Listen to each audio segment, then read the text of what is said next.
சிறகடிக்க ஆசை சீரியலோட upcoming episode என்னன்னு பார்க்கலாம். முத்து மீனாவை வீட்டுக்கு கூப்பிட்டு வந்த உடனே நடந்த உண்மையை ரொம்ப தெளிவாக வீட்டில் எல்லாருக்கிட்டையும் சொல்லும்போது விஜயா சொல்கிறாங்க, மீனாவுக்கு இதெல்லாம் தேவையா? எதுக்கு கிளாஸுக்கு போகணும்? இப்போ மட்டும் மீனா படித்து என்ன செய்ய போகிறான்னு கேட்கும்போது, அம்மா நாங்கள் என்ன நினைக்கிறோன்னு உங்களுக்கு புரியாதுமா. மீனா இப்போ நல்லபடியாக கிளாஸுக்கு வந்ததால தான் மீனாவுக்கு பெரிய ஆர்டர் கிடச்சிருக்கு. மீனா இந்த டெக்கரேஷன் ஆர்டரை நல்லபடியாக செஞ்சு முடிச்சா மீனாவுக்கு எவ்வளோ சம்பள பணம் கிடைக்குன்னு உங்களுக்கு தெரியுமா? எதுவுமே தெரியாமல் ஏமா இப்படிலாம் பேசுகிறீங்க? மீனா நாளைக்கு ஆஃபீஸ்க்கு போகணும், அந்த சார்கிட்ட பேசணும்னு நினச்சா. ஆனால் இப்படிலாம் நடக்கும்னு யோசிக்கவே இல்லை அப்படின்னு சொல்லும்போது, நீ மீனாவை ஹாஸ்பிட்டல் கூட்டிகிட்டு போயிட்டு வரும்போது நானும் பார்த்தேன். அங்கே வந்து உங்ககிட்ட கேட்கலான்னு நினச்சேன். இருந்தாலும் மீனாவை பார்த்துக்கிறதுக்கு நீ இருக்கன்னு தான் நான் அமைதியாக வீட்டுக்கு வந்துட்டேன். ஆனால் இப்போ எந்த பிரச்சனையும் இல்லைன்னு டாக்டர் சொல்லிட்டாங்கல்ல. அதனால மீனா எப்பயும் போல வீட்டில் இருக்க வேலையை பொறுப்பாக பார்த்துக்கிட்ட முத்து. இப்படி எந்த வேலையும் செய்யாமல் ரெஸ்ட் எடுத்தாலும் சரிப்பட்டு வராதுன்னு சொல்கிறாங்க. நீங்கள் மட்டும் எந்த வேலையும் செய்யாமல் எப்போ பார்த்தாலும் ரெஸ்ட் எடுக்கிறீங்க. மீனா கிட்ட பிரச்சனை செய்கிறீங்க. அதெல்லாம் சரியாமா அப்படின்னு கேட்குறாரு முத்து. என்ன முத்து நீ எதிர்த்து பேசுகிறேன்னு சொல்லும்போது, மீனாவுக்காக சப்போர்ட் பண்ணி பேசுகிறேம்மா. உங்களை எதிர்த்து பேசணும்னு நான் என்னைக்கும் யோசனை பண்ணதே இல்லை. நீங்கள் தான் எங்களை புரிஞ்சுக்க மாட்டேங்கிறீங்க. நீ வா மீனா அப்படின்னு சொல்லிட்டு முத்து மீனாவை ரெஸ்ட் எடுக்கிறதுக்காக கூப்பிட்டு போகிறாரு. மீனா ரொம்பவே மனசு வேதனைப்படுறாங்க. என்னங்க இப்போ தான் பெரிய டெக்கரேஷன் ஆர்டர் கிடச்சிருக்குன்னு சந்தோஷப்பட்டேன். ஆனால் இப்போ என்னால் இந்த டெக்கரேஷன் ஆர்டரை செய்ய முடியுமான்னு கூட தெரியலையே. எனக்கு ரொம்ப முடியலங்க. என்னால் நின்று அந்த வேலையெல்லாம் செய்ய முடியாதுங்க. அப்புறம் எப்படி அந்த சார்கிட்ட இந்த பொறுப்பான வேலையை நான் பார்க்குறேன், இந்த பெரிய டெக்கரேஷன் ஆர்டரை நல்லபடியாக செஞ்சு கொடுப்பேன்னு எப்படிங்க நம்பிக்கையாக சொல்ல முடியும் அப்படின்னு சொல்கிறாங்க மீனா. என்ன மீனா ஏன் இவ்வளோ யோசிக்கிற? நான் இருக்கேன் மீனா உனக்காக உதவி செய்ய. இவ்வளோ பெரிய வாய்ப்பு கிடைக்கும்னு நான் நினைக்கவே இல்லை. ஆனால் உன்னுடைய திறமையால் உனக்கு பெரிய டெக்கரேஷன் ஆர்டர் கிடச்சிருக்குன்னு சந்தோஷப்படும் போது நீ ஏன் மீனா இப்படிலாம் பேசுகிற? நான் இப்போ தான் உங்கள் வீட்டில் உள்ள எல்லாருக்கும் ஃபோன் பண்ணேன். உங்கள் அம்மாவும் சத்யாவும் கண்டிப்பாக இங்கே வருவாங்கன்னு சொல்லும்போது, எதுக்குங்க? அவங்க வந்தால் விஜயாத்தை சும்மா இருப்பாங்களா? தேவையில்லாமல் பேசி பிரச்சனை செய்வாங்க. எதுக்குங்க என் அம்மா இங்கே வரணும்? என் அம்மா ஏற்கனவே சத்யாவோட வாழ்க்கையை பற்றி ரொம்ப யோசிக்கிறாங்க. சத்யாவுக்கும் ரேகாவுக்கும் கல்யாணம் ஆனதுக்கு அப்புறம் தான் என் அம்மா கொஞ்சம் நிம்மதியாக இருக்காங்க. இப்போ நான் வேற ஹாஸ்பிட்டல் போயிட்டு வந்திருக்கேன்னு தெரிஞ்சா ரொம்பவே பதட்டமாக வருவாங்க. ரொம்பவே மனசு வேதனைப்படுவாங்க. நீங்கள் எதுக்கு எங்கள் வீட்டில் எல்லாருக்கிட்டையும் இந்த உண்மையை சொன்னீங்கன்னு கேட்குறாங்க மீனா. மீனா உங்கள் வீட்டில் இருந்து உங்கள் அம்மா தம்பி சீதா எல்லாரும் வந்து உங்ககிட்ட பேசுனாங்கன்னா, உனக்கு அப்புறம் எந்த பிரச்சனையும் இல்லைன்னு ஆறுதலாக பேசுனாங்கன்னா, அதுக்கப்புறம் நீ வந்து அவங்கக்கிட்ட சந்தோஷமாக பேச ஆரம்பிச்சிருவ. மறுபடியும் இந்த டெக்கரேஷன் ஆர்டரை எப்படி செய்யலான்னு யோசிக்க ஆரம்பிச்சிருவ. அதனால தான் நீ என் பேச்சை கேட்கலனாலும் உங்கள் அம்மா பேச்சை கேட்பல்ல. அதான் அவங்கக்கிட்ட இந்த உண்மையை சொன்னேன். கொஞ்ச நேரத்தில் உங்கள் வீட்டில் இருந்து எல்லாரும் வருவாங்க. நீ அவங்கக்கிட்ட சந்தோஷமாக பேசலாம். ஆனால் நீ கிச்சன் பக்கம் போகவே கூடாது. எந்த வேலையும் செய்யக்கூடாது. அம்மாக்கிட்டேயும் என் அப்பாக்கிட்டேயும் தெளிவாக பேசிடுவேன். புரியுதா மீனா? நீ இப்போ ரெஸ்ட் எடு அப்படின்னு சொல்லிட்டு முத்து அங்கேருந்து வரும்போது அண்ணாமலை வந்து முத்துக்கிட்ட கேட்குறாரு. முத்து வேற எந்த பிரச்சனையும் இல்லைல்ல? மீனாக்கு எந்த பிரச்சனையும் இல்லைன்னு டாக்டர் சொல்லிட்டாங்களேன்னு சொல்லும்போது, ஆமாப்பா. ஆனால் மீனாவால் இப்போ வீட்டில் இருக்க வேலையை செய்ய முடியாதுப்பா. அதனால அம்மா கிட்ட நீங்கள் தான் பேசணும்னு சொல்லும்போது, நான் பார்த்துக்கிறேன் முத்து. நீ மீனாவை நல்லபடியாக பார்த்துக்க. அதுவே போதும் அப்படின்னு சொல்கிறாரு அண்ணாமலை. இதெல்லாம் பார்த்துட்டு இருக்க விஜயாவுக்கு ரொம்ப கோவம் வருது. இங்கே மனோஜ் வேற கடையிலேருந்து வருவான். அதுக்குள்ளே கிச்சனில் இருக்க வேலையை செய்யணும், சாப்பாடெல்லாம் செய்யணும். ஆனால் மீனா வீட்டுக்கு வந்ததுலேருந்து ரெஸ்ட் எடுக்கிறாளே, என்ன செய்யன்னு யோசிக்கிறாங்க விஜயா. அந்த சமயம் மீனாவை பார்க்கறதுக்காக ரவி, ஸ்ருதி, சந்திரா, சீதா எல்லாரும் இங்கே வந்து விஜயாவோட வீட்டுக்கு வராங்க. அங்கே சம்மந்தி மீனா எப்படி இருக்கான்னு கேட்கும்போது, உங்கள் பொண்ணு மீனா தானே நல்லா ரெஸ்ட் எடுக்கிறா. இனி மீனா கிச்சனில் எந்த வேலையும் செய்யக்கூடாது முத்து வேற சொல்லிட்டு போயிட்டான். அப்புறம் என்ன, இந்த வீட்டில் இருக்க வேலையை செய்ய தான் நான் இருக்கேன்ல அப்படின்னு சொல்கிறாங்க. இல்லை சம்மந்தி, இன்னைக்கு நானே சமைச்சு கொடுக்குறேன் அப்படின்னு சந்திராவும் சீதாவும் வீட்டில் இருக்க எல்லாருக்கும் சமைச்சு கொடுக்குறாங்க. மீனா சொல்கிறாங்க, அம்மா எதுக்குமா நீங்கள் இங்கே வந்தீங்க? விஜயாத்தை தேவையில்லாமல் பேசி பிரச்சனை செய்வாங்க. அம்மா நீங்கள் முதல்ல கிளம்புங்கன்னு சொல்லும்போது, என்ன மீனா உன்னால் கிச்சனில் இருக்க வேலையை செய்ய முடியல, எல்லாருக்கும் சமைச்சு கொடுக்க முடியல. சம்மந்தி கிச்சன் பக்கமே போக மாட்டாங்க. விஜயாவை பற்றி எனக்கு தெரியாதா? அப்புறம் நான் தானே இந்த வேலையெல்லாம் செய்யணும். நீ பொறுமையா இரு, நான் பார்த்துக்கிறேன்னு எல்லாருக்காகவும் காஃபி கொண்டு வந்து கொடுக்குறாங்க சீதா. இங்கே கிச்சனில் இருக்க வேலையை பொறுப்பாக பார்த்துக்கிறாங்க சந்திரா. உடனே அண்ணாமலை சொல்கிறாங்க, பாத்தியா விஜயா, இது என் வீடுன்னு எப்பயுமே பெருமையாக பேசுவேன். ஆனால் உன்னுடைய வீட்டில் இருக்க வேலையை செய்கிறதுக்கு உன்னால் முடியாது. ஆனால் நம்ம சம்மந்தி சந்திரா வந்த உடனே எல்லாருக்கும் காஃபி கொடுக்குறாங்க. பொறுப்பாக கிச்சனில் இருக்க வேலையை பார்த்துக்கிறாங்க. நீயும் இந்த வீட்டில் தான் இருக்க. எந்த வேலையும் செய்யாமல் சும்மாவே இருக்க. மீனாவுக்காக ஜூஸ் குடுக்கலாம், காஃபி குடுக்கலான்னு கொஞ்சமாவது யோசிக்கிறியா? நல்ல வேளை சீதா, சந்திரா எல்லாரும் வந்ததுக்கப்புறம் மீனாவ எவ்வளோ நல்லா பார்த்துக்கிறாங்க பாரு. நமக்கும் சமைச்சு குடுக்குறாங்க. ஆனா நீ என்னைக்காவது பொறுப்பா இந்த வேலையெல்லாம் செஞ்சிருக்கிறியா? இனியாவது இவங்கள பார்த்து தெரிஞ்சுக்க விஜயா. கொஞ்சமாவது பொறுப்பா நம்ம மருமக எல்லாரையும் நல்லபடியா பார்த்துக்கணும்னு கொஞ்சமாவது நீ தான் யோசிக்கணும். என்ன செய்றது? நீ தான் என் பேச்ச என்னைக்கும் கேட்க மாட்டியே. இன்னைக்கு இவங்க வந்து சமைச்சு குடுப்பாங்க. ஆனா நாளையிலேருந்து நீ தான் சமைக்கணும் புரிஞ்சுக்கோ அப்படின்னு சொல்றாரு அண்ணாமலை. ஏங்க, நாளைக்கு இவங்க மீனாவை பார்க்க வரமாட்டாங்களா? நம்ம வீட்ல இருக்க வேலையெல்லாம் செய்ய மாட்டாங்களா? இன்னைக்கு மட்டும் தான் மீனாவை பார்த்துட்டு உடனே கிளம்பிருவாங்களான்னு சொல்லும்போது, ஏன் அவங்க இங்கேயே இருந்து நீ சொல்ற வேலையெல்லாம் செய்யணுமா? விஜயா இப்படிலாம் பேசாத. நம்ம சம்மந்தி நம்ம வீட்டுக்கு வந்தா அவங்கள நாம தான் பார்த்துக்கணும். ஆனா அவங்க வந்து நமக்காக சமைச்சு குடுக்குறாங்க. ஆனா நீ அமைதியா இருக்க. எந்த வேலையும் செய்ய மாட்டேங்கிற. இந்த வீடு நமக்கு கிடைக்குமா இல்லையான்னு யோசிக்கும்போது எங்க போறதுன்னு நினைச்சப்ப மீனா வீட்ல போய் தங்கியிருந்தோம். அப்ப நீ எந்த வேலையும் செய்யல. நமக்காக மீனாவும் சந்திராவும் ருசியா சமைச்சு குடுத்தாங்க. நம்மள எவ்வளோ நல்லா பார்த்துக்கிட்டாங்க. அதே மாதிரி மீனா வீட்லேருந்து எல்லாரும் நம்ம வீட்டுக்கு வரும்போது நாம தான் அவங்கள நல்லபடியா பார்த்துக்கணும்னு உனக்கு புரியாதா விஜயான்னு கேட்கும்போது, அதெல்லாம் என்னால புரிஞ்சுக்க முடியாது. அவங்க இன்னைக்கு மாதிரியே தினமும் வந்து மீனாவுக்கும் எனக்கும் சமைச்சு குடுத்தாலும் போதும். ஆனா அவங்க என் வீட்டுக்கு வரக்கூடாதுன்னு தான் சொன்னேன். ஆனா மீனா வந்து இப்ப ரொம்ப முடியாம ரெஸ்ட் எடுக்கிறாள, அதனால அவங்க வந்து சமைச்சு குடுக்கலாமே அப்படின்னு சொல்றாங்க. அதானே நீ சொல்ற வேலையை அவங்க செய்யணும். அதுக்காக அவங்க இந்த வீட்டுக்கு வரணும். ஆனா அவங்கள சம்மந்தியா புரிஞ்சுக்க மாட்டேன். மீனாவை மருமகளா ஏத்துக்க மாட்டேன். அப்படிதானே? இன்னைக்கு மட்டும்தான் அவங்க மீனாவுக்காக சமைச்சு குடுக்குறாங்க. நாளையிலிருந்து நான் சொன்ன மாதிரியே நீ தான் வீட்ல இருக்க வேலையை பொறுப்பா பார்த்துக்கணும். அப்படி இந்த வேலையெல்லாம் நீ செய்யலைன்னா அதுக்கப்புறம் நான் பேசிக்கிறேன் விஜயா அப்படின்னு சொல்றாரு அண்ணாமலை. என்ன இந்த மீனா எப்பதான் வந்து வீட்ல இருக்க வேலையை பொறுப்பா பார்த்துப்பான்னு தெரியலையே. இப்பவே எல்லா வேலையும் நீ தான் பார்க்கணும் விஜயான்னு பேச ஆரம்பிச்சிட்டாரே என் வீட்டுக்காரர் அண்ணாமலை. என்ன செய்யறது அப்படின்னு யோசிக்கிறாங்க விஜயா. மனோஜ் கடைக்கு வந்த உடனே தன்னுடைய ஃப்ரெண்டு சந்தோஷ் கிட்ட சொல்றாரு, நீங்க முதல்ல எனக்கு சாப்பாடுலாம் வாங்கிட்டு வாங்கன்னு சொல்லும்போது, என்னப்பா மனோஜ் வீட்டிலேருந்து தானே வர, நீ சாப்பிட்டு வரலையான்னு கேட்கும்போது, இல்லை மீனா ரொம்ப முடியலன்னு ரெஸ்ட் எடுக்கிறாங்க. மீனா இப்போ கிச்சன் பக்கம் வரதே இல்லை. மீனா சமைக்கும்போது நான் சாப்பிட்டுட்டு தான் கடைக்கு வருவேன். இப்போ என் அம்மா சமைக்கிற சாப்பாடை சாப்பிட முடியாது. அதான் கடையில் நிறைய வேலை இருக்குன்னு கிளம்பி வந்துட்டேன். அதனால தான் சாப்பாடு வாங்கிட்டு வர சொல்கிறேன். ரொம்ப நேரமாக சாப்பிடாம இருக்கேன். சீக்கிரமாக சாப்பாடெல்லாம் வாங்கிட்டு வாங்க அப்படின்னு சொல்லும்போது, உடனே சரிப்பா மனோஜ் நான் சாப்பாடு வாங்கிட்டு வரேன்னு சொல்லிட்டு கிளம்புறாரு. அந்த சமயம் இங்கே தேவிகாவும் கனகாவும் வரதை கவனிக்கிறாரு மனோஜோட ஃப்ரெண்டு சந்தோஷ். உடனே மனோஜ் தேவிகா வராங்க, கனகா வராங்க அப்படின்னு சொல்லும்போது, அவங்க எதுக்கு இங்கே வராங்க? நான் தான் அவங்க வீட்டுக்கு வந்து தெளிவாக பேசிட்டேன்ல. மறுபடியும் அவங்க என்ன சொன்னாலும் நான் மனசு மாறவே மாட்டேன். இப்போ கனகாவை என்னால் ஏற்றுக்க முடியாது. நல்லபடியாக கல்யாணம் நடந்துருச்சு. கனகாவை நான் நல்லபடியாக பார்த்துக்கணுன்னா முதல்ல ரோகிணிக்கு தர வேண்டிய பணத்தையும் நான் திருப்பி தரணும். அதே மாதிரி எனக்கு சீக்கிரமாக டிவோர்ஸ் கிடைக்கணும். அப்போ தான் கனகா என் மனைவின்ற உண்மையை வீட்டில் எல்லாருக்கிட்டையும் சொல்ல முடியும். சந்தோஷமாக என் வாழ்க்கையை பார்த்துக்க முடியும். ஆனால் தேவிகா இப்போ என் பேச்சை கேட்க மாட்டேங்கிறாங்களே, அப்புறம் எதுக்கு என் கடைக்கு அவங்க வராங்க அப்படின்னு சொல்லும்போது, என்ன இருந்தாலும் அவங்க தான் உன்னுடைய மாமியார். அவங்க எதுக்கு வராங்கன்னு நீ தானப்பா கேட்கணும். என்கிட்ட சொல்கிற அப்படின்னு சொல்லும்போது, சரி நான் பேசிக்கிறேன். நீங்கள் சீக்கிரமாக சாப்பாடு வாங்கிட்டு வாங்க அப்படின்னு சொல்கிறாரு மனோஜ். அங்கே தேவிகா வந்த உடனே, என்ன மாப்பிள்ள எப்படி இருக்கீங்க அப்படின்னு கேட்குறாங்க. நான் நல்லா தான் இருக்கேன். நீங்கள் எதுக்கு கனகாவை கூப்பிட்டு வந்தீங்க? ஏற்கனவே கனகா கடைக்கு வந்ததால் நிறைய பிரச்சனை வருது. அது மட்டும் இல்லாமல் நான் கடையில் இருக்க வேலையை செய்ய வேண்டாமா? நீங்கள் கனகாவை வீட்டிலையே பார்த்துக்க வேண்டியதானே அப்படின்னு சொல்லும்போது, கனகாவை பற்றி புரிஞ்சுக்கிட்டு கல்யாணம் பண்ணியிருக்கீங்க.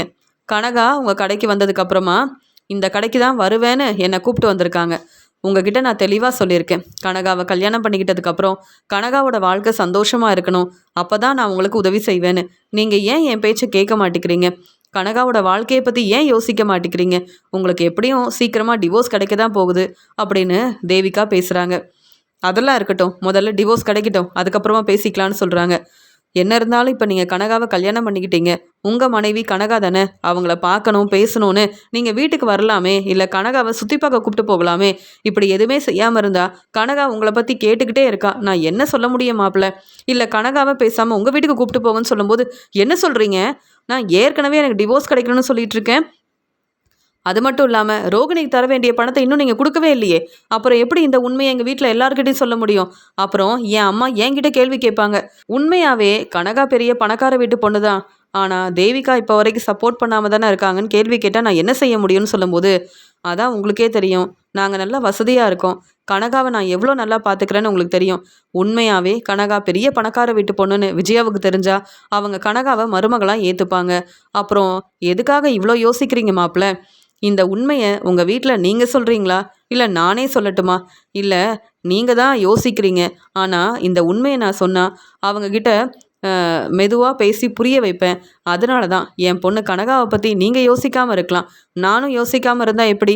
கனகாவோட வாழ்க்கை சந்தோஷமாக இருக்கணும்னு நினைக்கிறேன். விஜயா கனகாவை புரிஞ்சுக்கிட்டாங்கன்னா, மருமகளாக ஏற்றுக்கிட்டாங்கன்னா, அதுக்கப்புறம் உங்களுக்கு எந்த பிரச்சனையும் வராது. நீங்களும் உங்கள் வாழ்க்கையை சந்தோஷமாக பார்த்துக்கலாம். கனகா அப்புறம் உங்கள் வீட்டிலே இருக்கலாம்ல. என்ன இருந்தாலும் கனகா உங்கள் வீட்டு மருமக தானே அப்படின்னு சொல்லும்போது, நீங்கள் சொல்கிறதெல்லாம் சரிதான், கனகா எங்கள் வீட்டு மருமக தான். ஆனால் நீங்கள் ஏன் எனக்கு உதவி செய்ய மாட்டேங்கிறீங்க? ரோகிணிக்கு தர வேண்டிய பணத்தை ஏன் கொடுக்க மாட்டேங்கிறீங்க அப்படின்னு சொல்லும்போது, இங்கே தேவிகா யோசிக்கிறாங்க. இப்போவே மனோஜுக்கு தர வேண்டிய பணத்தை கொடுத்துட்டேன்னா மனோஜ் கண்டிப்பாக கனகாவை கண்டுக்கவே மாட்டார். கனகாவை மனோஜ் புரிஞ்சுக்கவும் மாட்டார். அதனால தான் இப்போ வரைக்கும் மனோஜுக்கு உதவி செய்யாமல் இருக்கேன். ஆனால் மனோஜ் இதெல்லாம் ஏன் புரிஞ்சுக்கவே மாட்டேங்கிறாரு அப்படின்னு தேவிகா யோசிக்கும்போது, அத்தை உங்ககிட்ட தான் பேசிகிட்டு இருக்கேன். நீங்களாவது என் மேலே உள்ள அக்கறையில் எனக்கு சப்போர்ட் பண்ணலாமே, உதவி செய்யலாமே. ரோகிணி அப்பப்போ கடைக்கு வராங்க. இப்போ கனகா எதுக்கு உங்கள் கடைக்கு வந்தாங்கன்னு வேற ரோகிணி கேள்வி கேட்டாங்க. நான் எந்த உண்மையும் சொல்ல முடியாமல் இருக்கேன். நீங்கள் சப்போர்ட் பண்ணால் மட்டும்தான் எனக்கும் கனகாவுக்கும் நல்லபடியாக கல்யாணம் நடந்திருக்குன்ற உண்மையை எல்லார்கிட்டையும் என்னால் சொல்ல முடியும். நீங்கள் எப்போ உதவி செய்வீங்கன்னு கேட்கும்போது, எனக்கு புரியுது மனோஜ், இருந்தாலும் கொஞ்சம் பொறுமையாக இருங்க அப்படின்னு சொல்லும்போது, இன்னும் எவ்வளோதான் நான் பொறுமையாக இருக்கணும்னு தெரியலையே அப்படின்னு சொல்கிறாங்க. சரி அத்தை, நீங்கள் பணத்தை ஏற்பாடு பண்ணிவிட்டு எனக்கு ஃபோன் பண்ணுங்கள். உடனே நான் வந்து பணத்தை வாங்கிக்கிறேன். ஆனால் நீங்கள் உதவி செய்யலைன்னா நான் கனகாவை பார்க்குறதுக்கு உங்கள் வீட்டுக்கு வரவே மாட்டேன். உங்கள் பேச்சை கேட்கவும் மாட்டேன். கனகா எங்கள் வீட்டுக்கு மருமகளாக வரவும் முடியாது. நீங்கள் தான் யோசித்து ஒரு நல்ல முடிவாக எடுக்கணும் அப்படின்னு தேவிகா கிட்ட மனோஜ் வந்து சொல்லும்போது, அந்த சமயம் மனோஜோட ஃப்ரெண்டு சந்தோஷ் சாப்பாடு வாங்கிட்டு வராரு. இந்தாப்பா மனோஜ், சாப்பாடெல்லாம் வாங்கிட்டு வந்துட்டேன், நீ சாப்பிடு அப்படின்னு சொல்கிறாரு. என்ன மாப்பிள்ள, நீங்கள் வீட்டில் சாப்பிட்றது இல்லையா? நீங்கள் என்ன சாப்பாடு வாங்கி சாப்பிட்டுட்டு இருக்கீங்கன்னு சொல்லும்போது, என்ன செய்கிறது, என் நிலைமை இப்படி இருக்குது, அதை நீங்கள் புரிஞ்சுக்க மாட்டேங்கிறீங்களே அப்படின்னு சொல்லும்போது, என்ன மாப்பிள்ள நீங்கள் நம்ம வீட்டுக்கு வந்திருக்கலாமே, கனகா உங்களை இவ்வளோ நல்லா பார்த்துப்பா, கனகா உங்களை புரிஞ்சுக்கணுன்னா நீங்கள் பேசாமல் எங்கள் வீட்டிலேயே வந்து தங்கியிருக்கலாமேன்னு சொல்லும்போது, எதுக்கு கனகாவோட வாழ்க்கை சந்தோஷமாக இருக்கணும்னு சொல்வீங்க, அதுக்கப்புறம் எனக்கு சப்போர்ட் பண்ணவே மாட்டீங்க. உங்கள் வீட்டுக்கு நான் வரணுன்னா, உங்கள் பேச்சை கேட்கணுன்னா, கனகாவை எங்கள் வீட்டுக்கு நான் கூப்பிட்டு போகணுன்னா, நீங்களும் சொன்ன மாதிரி ரோகிணிக்கு தர வேண்டிய பணத்தை முதல்ல கொடுங்க. அதுக்கப்புறம் உங்கள் பேச்சை கேட்கலாமா வேண்டாமா நான் யோசிக்கிறேன். என் வாழ்க்கையை எப்படி பார்த்துக்கணும்னு எனக்கு தெரியும். உங்கள் பேச்சை கேட்டு கனகாவை கல்யாணம் பண்ணிக்கிட்டு நான் கஷ்டப்படுறேன். ஆனால் நீங்கள் உண்மையை புரிஞ்சுக்காமல் சப்போர்ட் பண்ணாமல் அமைதியாக இருக்கீங்க. கனகாவை பற்றி மட்டும் யோசிக்கிறீங்களே, என்னை பற்றி யோசிக்க மாட்டிங்களா? எனக்கு முதல்ல டிவோர்ஸ் கிடைக்கணும், அப்புறம் தான் கனகாவோட வாழ்க்கையை பற்றி நான் யோசிப்பேன் அப்படின்னு மனோஜ் பேசும்போது, மனோஜ் ஏற்கனவே வந்து கனகாவை புரிஞ்சுக்காமல் இருக்காரு. இப்போ நான் ரோகிணிக்கு தர வேண்டிய பணத்தை கொடுக்கணுன்னு மட்டும் தெளிவாக பேசுகிறாரு. அதனால் ரொம்பவே கவனமாக இருக்கணும் அப்படின்னு சொல்லிட்டு, சரி கனகா நம்ம கிளம்பலாம் அப்படின்னு சொல்கிறாங்க தேவிகா. அம்மா, என் ஹஸ்பண்ட் மனோஜ் எப்போம்மா நம்ம வீட்டுக்கு வருவார்? அம்மா, ஏன் வந்து மனோஜ் என்கிட்ட பேசவே மாட்டேங்கிறாரு அப்படின்னு கனகா கேள்விக்கு மேலே கேள்வி கேட்குறாங்க. உடனே மனோஜ் வந்து கனகா கிட்ட பொறுமையாக பேசுகிறாரு. இல்லை கனகா, நான் எப்பயுமே உன்கிட்ட பேசுவேன். நீ இப்போ வீட்டுக்கு கிளம்பு, என் வேலையெல்லாம் முடிச்சுட்டு உனக்காக நான் கண்டிப்பாக உங்கள் வீட்டுக்கு வருவேன் அப்படின்னு சொல்லும்போது கனகா சந்தோஷப்படுறாங்க. பார்த்தீங்களாம்மா, என் ஹஸ்பண்ட் மனோஜ் என்கிட்ட பேசிட்டாரு, இப்போ எனக்கு ரொம்ப சந்தோஷமாக இருக்குது. சரி மனோஜ், சீக்கிரமாக வீட்டுக்கு வந்துடுங்க, நான் இப்போ கிளம்புறேன் அப்படின்னு சொல்லிட்டு கனகா அங்கேருந்து கிளம்புறாங்க. தேவிகா ரொம்ப மனசு வேதனைப்படுறாங்க. மனோஜ் பேசின உடனே கனகா இவ்வளோ சந்தோஷப்படுறா. கனகாவோட வாழ்க்கை எப்பயுமே சந்தோஷமாக இருக்கணும்னு நான் நினைக்கிறேன். ஆனால் மனோஜ் எங்களை ஏமாத்துறாரு, என்ன செய்கிறது அப்படின்னு தேவிகா யோசிக்கிறாங்க. அடுத்த நாள் இங்கே தேவிகா மனோஜோட ஃப்ரெண்டுக்கிட்ட வந்து பேசுகிறாங்க. இங்கே சக்திவேல்கிட்டையும் சந்தோஷ்கிட்டையும் வந்து பேசுகிறாங்க. நீங்கள் கனகாவுக்காக மனோஜ்கிட்ட பேசினா மனோஜ் எங்களை புரிஞ்சுப்பார். அது மட்டும் இல்லாமல் மனோஜ் எங்கள் வீட்டுக்கு வரதே இல்லை. மனோஜ் இப்படி அவங்க வீட்லேயும் சாப்பிட்றதில்ல. அது மட்டும் இல்லாமல் கடையில் ரொம்ப கஷ்டப்பட்டு வேலை செய்கிறாரு, கடையிலேயே தங்குறாரு, சரியாக அவங்க வீட்டுக்கும் போகிறதில்ல. அப்படி இருக்கும்போது எங்கள் வீட்டுக்காவது வரலாமே. கனகா மனோஜ்கிட்ட பேசணும் அப்படின்னு நினைக்கிறா. மனோஜ் பேசின உடனே கனகா எவ்வளோ சந்தோஷப்படுறா தெரியுமா? ஆனால் மனோஜ் இதெல்லாம் புரிஞ்சிக்க மாட்டேங்கிறாருன்னு சொல்லும்போது, இல்லை மேடம், நீங்கள் சொன்ன மாதிரி ரோகிணிக்கு தர வேண்டிய பணத்தை கொடுத்தா இந்த பிரச்சனை எல்லாம் சரியாயிரும். அப்புறம் மனோஜ் கண்டிப்பாக உங்கள் பேச்சை கேட்பாங்க. நீங்கள் எவ்வளோ வசதியாக இருக்கீங்க, இந்த பணத்தை உங்களால் உடனே ஏற்பாடு பண்ண முடியும்னு எனக்கு தெரியும். ஆனால் என்ன காரணம்னு தெரியல, நீங்கள் அமைதியாக இருக்கீங்க. மனோஜ் மேலே உங்களுக்கு நம்பிக்கை இல்லையா? இல்லை இந்த பணத்தை கொடுத்தா மனோஜ் மறுபடியும் கனகா கிட்ட பேச மாட்டார், உங்கள் வீட்டு பக்கமே வரமாட்டாருன்னு நினைக்கிறீங்களா? அதெல்லாம் இல்லை. நீங்கள் என் பேச்சை கேட்டு இந்த கல்யாண ஏற்பாடை செஞ்சீங்க. அதே மாதிரி மனோஜுக்கு கொடுக்க வேண்டிய பணத்தை நீங்கள் சரியாக கொடுத்துட்டீங்கன்னா கண்டிப்பாக கனகாவோட வாழ்க்கை சந்தோஷமாக இருக்கும். நானே கனகாவை விஜயா வீட்டுக்கு கூப்பிட்டு போகிறேன். கனகா உங்கள் வீட்டு மருமக தான் அப்படின்னு கனகாவுக்காக நானே சப்போர்ட் பண்ணி பேசுவேன். ஆனால் நீங்கள் மனோஜுக்கு தர வேண்டிய பணத்தை முதல்ல கொடுக்கணும். அப்போ தான் மனோஜுக்கு சீக்கிரமாகவே டிவோர்ஸ் கிடைக்கும். நீங்களும் கொஞ்சம் யோசிச்சு பாருங்க. நீங்கள் சொன்ன மாதிரியே மனோஜுக்கு சப்போர்ட் பண்ணீங்கன்னா கனகாவோட வாழ்க்கை சந்தோஷமாக இருக்கும். நீங்கள் எதுக்காக இவ்வளோ யோசிக்கிறீங்க? அதான் நான் உங்களுக்கு உதவி செய்ய இருக்கேன்ல அப்படின்னு சொல்லும்போது, நீங்கள் சொல்கிறீங்க, இருந்தாலும் மனோஜ் மேலே எனக்கு கொஞ்சம் கூட நம்பிக்கை இல்லை. பேசாமல் நீங்கள் கனகாவை மனோஜோட வீட்டுக்கு கூப்பிட்டு போங்க. வீட்டில் உள்ள எல்லார்கிட்டையும் உண்மையை சொல்லுங்கள். அதுக்கப்புறம் மனோஜுக்கு உடனே நான் தர வேண்டிய பணத்தை கொடுப்பேன். மனோஜுக்கு சப்போர்ட் பண்ணுவேன், உதவி செய்வேன். ஆனால் எனக்காக கனகாவை பற்றின உண்மையை விஜயா வீட்டில் உள்ள எல்லார்கிட்டையும் நீங்கள் தான் சொல்லணும். ஏன்னா இந்த கல்யாணம் நல்லபடியாக நடக்கணும்னு மனோஜுக்காக என்கிட்ட வந்து நீங்கள் தானே பேசுனீங்க சக்திவேல். அது மட்டும் இல்லாமல் மனோஜோட ஃப்ரெண்டு எல்லாரும் கல்யாணத்துக்கு வந்திருக்கீங்க. மனோஜுக்கு ரொம்ப சப்போர்ட் பண்ணியிருக்கீங்க.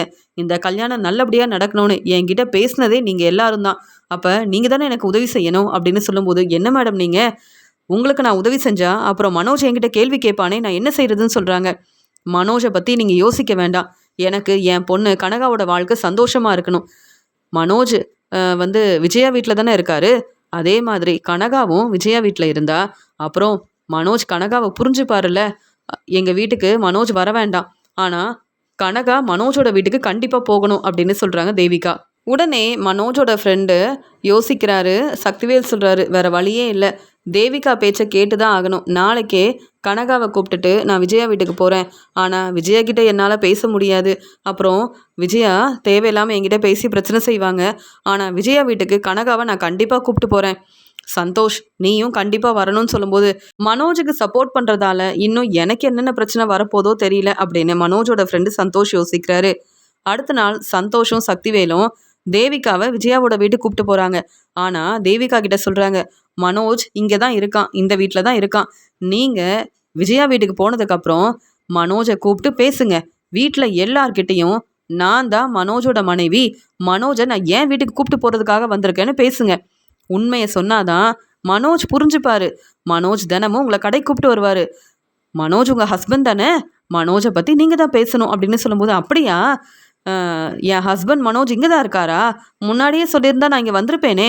பரவாயில்ல, நான் இனி இங்கே தான் இருக்க போகிறேன். அப்படி இந்த வீட்டில் இருக்க யாரும் என் பேச்சை கேட்கலன்னா மனோஜை நான் என் வீட்டை கூப்பிட்டு போயிடுவேன் அப்படின்னு சொல்லிட்டு கனகா விஜயாவோட வீட்டுக்கு வராங்க. ஆனால் சக்திவேலும் இங்கே மனோஜோட ஃப்ரெண்டு சந்தோஷம் வீட்டுக்கு வராமல் கனகாவை மட்டும் விஜயா வீட்டுக்கு அனுப்புகிறாங்க. கனகா விஜயா வீட்டுக்கு வராங்க. இந்த வீடு ரொம்ப நல்லா இருக்குதே, அப்போ என் ஹஸ்பண்ட் மனோஜ் இங்கே தான் இருக்காரா அப்படின்னு ஹஸ்பண்டு அப்படின்னு கூப்பிட்டுக்கிட்டே வராங்க. உடனே என்ன கனகா கூப்பிடுற மாதிரியே இருக்குதே அப்படின்னு மனோஜ் யோசிக்கிறாரு. மனோஜ் அப்படின்னு சத்தமாக கூப்பிடுறாங்க கனகா. உடனே விஜயா வந்துட்டு, மனோஜ் யார் வந்திருக்கான்னு பாரு, உன்னை யாரோ கூப்பிட்டுக்கிட்டே இருக்காங்கன்னு சொல்லும்போது, ஆமாம்மா நானும் அதான் யோசித்தேன் அப்படின்னு சொல்லிட்டு அங்கே வந்து பார்க்கும்போது கனகா நிற்கிறாங்க. கனகாவை பார்த்த மனோஜ் பதில் பேசாமல் யோசிக்கிறாரு. கனகா எப்படி ஏன் வீட்டுக்கு வந்தா அப்படின்னு யோசிக்கும்போது மனோஜை பார்த்த கனகா சந்தோஷமா, ஹஸ்பண்டு இங்கே தான் இருக்கீங்களா அப்படின்னு சொல்லும்போது, கனகா நீ எப்படி வந்தேன்னு கேட்கும்போது, அதெல்லாம் நான் வந்துட்டேன். ஆமாம், நீங்கள் இன்னும் ஏன் கடைக்கு வரவே இல்லை? நீங்கள் வருவீங்கன்னு கடையில் பார்த்துக்கிட்டே இருந்தேன், அப்புறம் நானே உங்கள் வீட்டுக்கு வந்துட்டேன் அப்படின்னு சொல்லும்போது, ஆமாம் கனகாமா அப்படின்னு சொல்லும்போது, ஆமாம் கோயிலுக்கு அன்னைக்கு கனகா வந்திருந்தாங்கல்ல, எனக்கு அதெல்லாம் தெரியும். ஆனால் கனகா எதுக்கு நம்ம வீட்டுக்கு வந்திருக்காங்க மனோஜ்?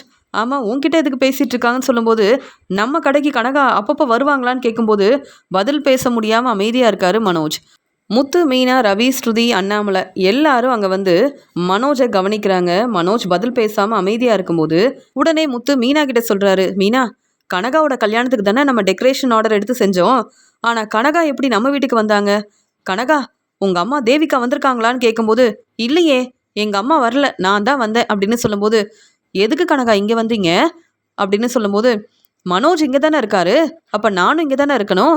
என் வீட்டுக்காரர் மனோஜை பார்க்கறதுக்காக வந்திருக்கேன். மனோஜ் என்னுடைய ஹஸ்பண்ட் தானே அப்படின்னு சொல்லும்போது விஜயா ரொம்ப கோவமா, என்ன சொன்னேன்? மனோஜ் உன்னுடைய ஹஸ்பண்டா?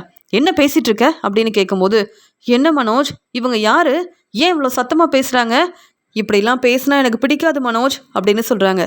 என் வீட்டுக்கு வந்து மனோஜ் கிட்ட நீ தான் தேவையில்லாமல் பேசிகிட்டு இருக்க. மனோஜ் இப்போவே சக்திவேலை வர சொல்லு, கனகாவை இங்கேருந்து கூப்பிட்டு போக சொல்லு. என்ன மனோஜ், என்ன நடக்குது அப்படின்னு சொல்லும்போது, அம்மா கனகாம்மா நம்ம வீட்டுக்கு எப்படி வந்தாங்கன்னு தெரியலம்மா. இப்போ என் ஃப்ரெண்டு சக்திவேலை வர வைக்க முடியாது, நானே கனகாவை கூப்பிட்டு போகிறேன் அப்படின்னு சொல்லும்போது முத்து சொல்கிறாங்க, மனோஜ் கொஞ்சம் பொறுமையா இரு. நீ ஏன் இவ்வளோ பதட்டமாக இருக்க? நீ எதுக்கு கூப்பிட்டு போகணும்? சக்திவேலை வர சொல்லு, இல்லை தேவிகாவை வர சொல்லு. ஆமாம், உன்னுடைய ஃப்ரெண்டோட கல்யாணத்துக்கு நீ வரவே இல்லை, ஆனால் கனகாவுக்கு உன்னை ரொம்ப நல்லா தெரியுதே. ஆமாம், அவங்க எதுக்கு உன்னை ஹஸ்பண்டுன்னு கூப்பிடணும்? எனக்கு ஒன்றும் புரியலையேன்னு சொல்லும்போது, அதான் கனகாவை பற்றி உனக்கு தெரியும்ல முத்து, அதான் இப்படிலாம் கூப்பிட்றாங்கன்னு சொல்லும்போது, இல்லை அவங்க ரொம்ப தெளிவாக தான் பேசுகிறாங்க, நீ தான் ரொம்பவே பதட்டமாக இருக்க அப்படின்னு முத்து சொல்லும்போது, இல்லையே நான் எப்பயும் போல தான் பேசிகிட்டு இருக்கேன், கனகா நீ கிளம்பு அப்படின்னு சொல்லும்போது, மனோஜ் நீங்கள் எங்கள் வீட்டுக்கு தானே வரீங்க, நான் தான் இங்கே இருக்கலாம்னு நினச்சேன், ஆனால் இங்கே இருக்கிற எல்லாரும் என்னை கேள்வி கேட்குறாங்கன்னு சொல்லும்போது விஜயா சொல்கிறாங்க, மனோஜ் எதுக்கு உங்கள் வீட்டுக்கு வரணும்? மனோஜ் என்னுடைய பையன், ஏன் வீட்டில் தான் இருப்பான் அப்படின்னு சொல்கிறாங்க விஜயா. நீ முதல்ல இங்கேருந்து கிளம்பு அப்படின்னு சொல்கிறாங்க விஜயா. உடனே ரொம்ப கோவமாக கனகா பேசுகிறாங்க, மனோஜ் என்னுடைய ஹஸ்பண்ட், மனோஜ் ஏன் வீட்டுக்கு தான் வரணும், மனோஜ் இங்கே இருந்தால் நானும் இங்கே தான் இருப்பேன், என்ன மட்டும் எதுக்கு இங்கேருந்து கிளம்ப சொல்கிறீங்க? மனோஜ் பார்த்தீங்களா, எல்லாரும் என்கிட்ட கேள்வி கேட்குறாங்க, நீங்கள் தானே என்னை கல்யாணம் பண்ணிக்கிட்டீங்க, எங்கள் வீட்டுக்கு வந்து பேசுனீங்கல்ல, கல்யாண ஏற்பாடெல்லாம் நீங்கள் தானே செய்ய சொன்னீங்க, இப்போ எதுக்கு உங்கள் வீட்டில் எல்லாரும் என்னை கேள்வி கேட்குறாங்க, நான் உங்கள் வீட்டு மருமக தானே அப்படின்னு சொல்லும்போது, ஆமாம் கனகா ஆமாம் அப்படின்னு சொல்லிட்டு, மனோஜ் என்ன மனோஜ் இப்படிலாம் பேசுகிறேன்னு கேட்கும்போது, அம்மா வேறு என்னம்மா பேச சொல்கிறீங்க? கனகா இப்போ என்ன செய்யன்னு யோசிக்கிறாங்க, ரொம்ப பதட்டமாக இருக்காங்க, அவங்கக்கிட்ட இப்படி பேசினாதாம்மா அமைதியாக இருப்பாங்க, கனகாவை பற்றி புரிஞ்சுக்கோங்கம்மான்னு சொல்லும்போது, நான் எதுக்காக புரிஞ்சுக்கணும், கனகா என்ன நம்ம வீட்டு மருமகளா அப்படின்னு சொல்லும்போது, ஆமாம் நான் உங்கள் வீட்டு மருமக தான், மனோஜ் என்னுடைய ஹஸ்பண்ட் தான், மனோஜ் இவங்க பேச்சை கேட்காதீங்க, நீங்கள் நம்ம வீட்டுக்கு வாங்க மனோஜ், உங்களை நாங்கள் நல்லா பார்த்துப்போம் மனோஜ், இவங்க எல்லாரும் உங்களை புரிஞ்சுக்காமல் பேசுகிறாங்க மனோஜ். மனோஜ் ஆமாம் உங்கள் வீட்டுக்கு வந்திருக்கேன், எனக்கு யாரும் இன்னும் ஜூஸ் கொடுக்கவே இல்லை, என்ன மனோஜ் இதெல்லாம், நீங்களாவது ஜூஸ் போட்டு கொடுங்க மனோஜ் அப்படின்னு சொல்லும்போது, கனகா எனக்கு நிறைய வேலை இருக்குது கனகா, ஏன் கனகா இங்கே வந்தேன்னு சொல்லும்போது, மனோஜ் இப்போ எனக்கு ஜூஸ் கிடைக்குமா கிடைக்காதான்னு சொல்கிறாங்க, அம்மா ஜூஸ் போட்டு கொடுக்குறீங்களாமான்னு கேட்கும்போது, மனோஜ் இதெல்லாம் தேவையில்லாத வேலை, கனகா நம்ம வீட்டுக்கு வந்ததுலேருந்து நீ ரொம்ப பதட்டமாக பேசுகிற, கனகாவுக்கு ரொம்ப சப்போர்ட் பண்ணுற, உண்மையாகவே கனகாவை கல்யாணம் பண்ணிக்கிட்டியான்னு கேட்கும்போது, உடனே கனகா ரொம்ப கோவமாக விஜயாவை பலார்னு வெளுத்து வாங்குறாங்க, அதான் நான் சொல்கிறேன்ல மனோஜ் என்னுடைய ஹஸ்பண்டுன்னு, அப்புறம் என்ன கேள்விக்கு மேலே கேள்வி கேட்குறீங்க, மனோஜ் நீ வா மனோஜ் நம்ம வீட்டுக்கு போகலாம் அப்படின்னு மனோஜை கூப்பிட்டுட்டு கனகா தன்னுடைய வீட்டுக்கு கிளம்புறாங்க. உடனே முத்து சொல்கிறாங்க, கனகா கொஞ்சம் பொறுமையாக இருங்க, நாங்கள் எல்லோரும் இங்கே தானே இருக்கோம், நீங்கள் எதுக்கு மனோஜை உங்கள் வீட்டுக்கு கூப்பிட்டு போகணும், எனக்கு ஒன்றுமே புரியலன்னு சொல்லும்போது, நீங்கள் ரோகிணி எல்லாரும் எங்கள் வீட்டுக்கு என்னுடைய கல்யாணத்துக்கு வந்தீங்கல்ல, உங்கள் எல்லார்கிட்டையும் நான் பேசினேன், ஆனால் புது மாப்பிள்ளைகிட்ட நீங்கள் பேசுனீங்களா? இல்லையே, அதான் உங்களுக்கு உண்மை தெரியல, மனோஜ் தான் என்னை கல்யாணம் பண்ணிக்கிட்டாரு, மனோஜ் தான் என் ஹஸ்பண்ட் அப்படின்னு எனக்கு இந்த உண்மை தெரியும், மனோஜை பார்க்கறதுக்காக தினமும் நான் மனோஜோட கடைக்கு வருவேன், மனோஜ் எனக்கு ஜூஸ் எல்லாம் வாங்கி தருவார், ஆனால் இப்போ நான் வீட்டுக்கு வந்து இவ்வளோ நேரம் ஆகுது, மனோஜ் என்னை கண்டுக்கவே மாட்டேங்கிறாரு அப்படின்னு சொல்லும்போது, உடனே அங்கே சக்திவேல் வராரு, ஏன்னா கனகா வீட்டுக்கு போயிட்டாங்க, இவ்வளோ நேரம் ஆகுது, கனகாவும் வரல மனோஜும் வரல, என்ன நடக்குதுன்னு தெரியலையேன்னு சக்திவேல் வராரு. சக்திவேல் வந்த உடனே விஜயா சொல்கிறாங்க, எதுக்கு இந்த கனகா இந்த வீட்டுக்கு வரணும், ஃப்ரிட்ஜை திறக்கிறாங்க, அங்கே இங்கேன்னு போகிறாங்க, தேவையில்லாமல் பேசுகிறாங்க, சக்திவேல் நீங்கள் முதல்ல கனகாவை கூப்பிட்டு போங்க அப்படின்னு சொல்லும்போது, என்னை மன்னிச்சிடுங்க, கனகா மனோஜோட மனைவி, அதனால தான் அவங்க உங்கள் வீட்டுக்கு வந்திருக்காங்க, கனகா உங்கள் வீட்டுக்கு வந்தது உங்களுக்கு பிடிக்கலன்னு எனக்கு தெரியும், இருந்தாலும் உங்கள் வீட்டு மருமக உங்கள் வீட்டில் தானே இருக்கணும், கனகாவை நீங்கள் தானே பார்த்துக்கணும், மனோஜ் இப்போவும் உண்மையை சொல்லாமல் அமைதியாக இருந்தால் எப்படின்னு கேட்கும்போது, உடனே வீட்டில் உள்ள எல்லாருக்கும் சக்திவேல் உண்மையை சொன்ன உடனே, அப்போ கனகா பேசுனது எல்லாமே உண்மைதான், கனகா தெளிவாக தான் பேசியிருக்காங்க, மனோஜ் தான் பொய் சொல்லியிருக்காருன்ற உண்மையை புரிஞ்சுக்கிறாங்க. உடனே விஜயா சொல்கிறாங்க, என்ன மனோஜ், சக்திவேலோட கல்யாணத்துக்கு தான் போனேன்னு சொன்னேன், ஆனால் இப்போ கனகா உன்னுடைய மனைவின்னு உன்னுடைய ஃப்ரெண்டு சக்திவேல் வந்து சொல்லிட்டு இருக்காரு, நீயும் அமைதியாக இருக்குன்னு சொல்லும்போது, அம்மா கனகா பெரிய பணக்கார வீட்டு பொண்ணுமா, அவங்க நம்ம வீட்டுக்கு மருமகளாக வந்தா தேவிகா எனக்கு சப்போர்ட் பண்ணுவாங்கம்மா அப்படின்னு சொல்லும்போது, உடனே விஜயா ரொம்ப கோவமாக மனோஜை பலார்னு வெளுத்து வாங்குறாங்க. இதை பார்த்த கனகா, என்ன நீங்கள் என் ஹஸ்பண்ட் மனோஜை நீங்கள் எதுக்காக இப்படிலாம் பேசுகிறீங்க, எதுக்கு பிரச்சனை செய்கிறீங்க, இதுக்கு தான் மனோஜ் சொன்னேன் நம்ம வீட்டுக்கு போகலான்னு, நான் உங்கள் வீட்டுக்கு வந்தது விஜயாவுக்கு பிடிக்கவே இல்லையா அப்படின்னு சொல்லும்போது, ஆமாம் நீ என்ன அமைதியாக பேசுகிறியா, இல்லையே எவ்வளோ பிரச்சனை செய்கிற, எங்கள் வீட்டில் வந்து எல்லா இடத்துக்கும் போகிற, எல்லா ரூம்லேயும் என்ன இருக்குன்னு பார்க்குற, ஃப்ரிட்ஜை திறக்கிற, ஜூஸ் வேணும்னு கேட்குற, கண்டிப்பாக உன்னை என்னால் மருமகளாக ஏற்றுக்க முடியாது மனோஜ், எனக்கு தெரியாமல் நீ கனகாவை கல்யாணம் பண்ணிக்கிட்டு பொய் சொல்கிறியா மனோஜ் அப்படின்னு மனோஜ் கிட்ட கேள்வி கேட்க, அம்மா என்னை மன்னிச்சிருங்கம்மா அப்படின்னு சொல்கிறாங்க.